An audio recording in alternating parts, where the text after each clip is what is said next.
રામ નારાયણ રામ। આજ અમે આપને સમજાવશું કે ધ્યાન કેવી રીતે અમારું આત્મા સાથે જોડાય છે।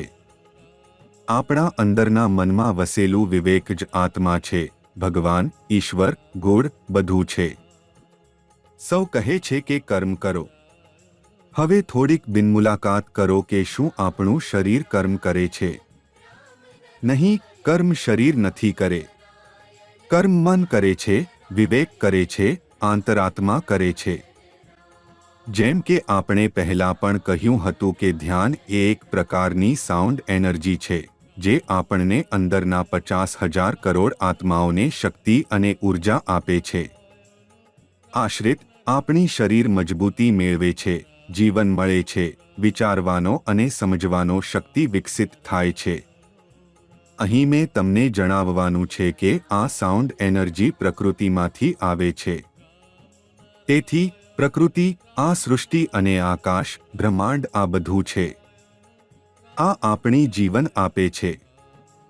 ધ્યાનનો અર્થ એ છે કે જે સાઉન્ડ એનર્જીથી આપણે આવ્યા છે તે એ સાઉન્ડ એનર્જી આપણે બધા મનુષ્યો, પ્રાણીઓ, વૃક્ષો અને દરેક જીવમાં છે। આ છે જે આપણને વિવેક અને ચૈતન્ય આપે છે। જીવનમાં દરેક વ્યક્તિએ ધ્યાન સાથે જોડાવું જોઈએ જેથી તમારું કલ્યાણ થઈ શકે। ધ્યાન દ્વારા તમે તમારા મનને, વિવેકને અને આંતરાત્માને મજબૂતી આપે છે અને આ બધાને તમારા વશમાં કરવાની ક્ષમતા મેળવતા છો। ધ્યાન માટે ખૂબ જ મહત્વપૂર્ણ છે કે તમે તમારા દૈનિક રૂટીનને એક યોગ્ય રીતે ચલાવો। જેમ કે પૂરેપૂરી દિવસ તમારી રોજની કોડકામ કરો, રાતના સમયે વહેલા જમણું કરો, પછી સૂતા પહેલા થોડો સમય આરામદાયક પદમાં બેસી ધ્યાન કરો।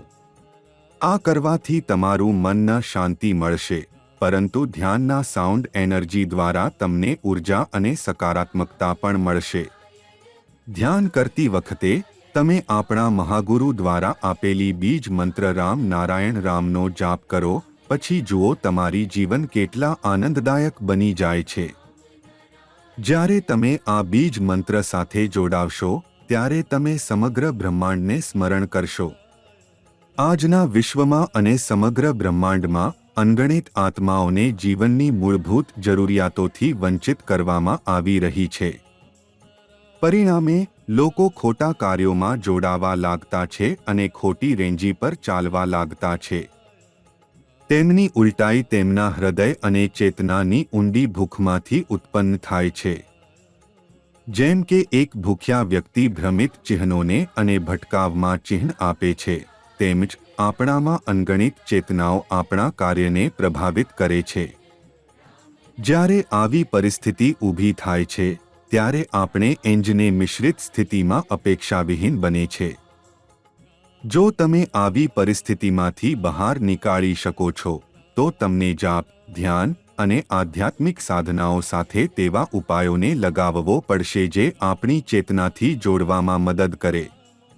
પરંતુ પછી જ દુનિયા, પ્રકૃતિ, સમાજ અને શરીર વચ્ચે સમાનતા આવશે। રામ નારાયણ રામ આપણા પ્રકૃતિના સત્ય અને સિદ્ધાંતોને એક સૂત્રમાં જોડતો અનંત આગળ વધે છે। સંપૂર્ણ બ્રહ્માંડમાં દરેક પ્રાણી ખુશીથી રહેવું માગે છે, સંપન્ન અને સમૃદ્ધ બનવું માગે છે અને એવું જીવન પ્રાપ્ત કરવા માટે માણસ દરેક શક્ય પ્રયાસ કરે છે। પરંતુ જ્યારે તેઓ આ પ્રયાસોમાં નિષ્ફળ રહે છે ત્યારે લોકોને ગુસ્સો, હિંદી, નિરાશા અને નીચાપણાનો આનંદ મળતો હોય છે। આવા વ્યક્તિ પોતાના ઈચ્છાઓ અને ખુશીઓને જાહેર ન કરી શકે છે।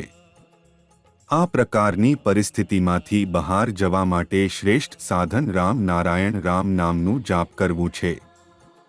તેથી આ નામને તમારા જીવનનું સાર બનાવો, પછી જુઓ કે તમારું જીવન કેટલું સુખમય બની જાય છે।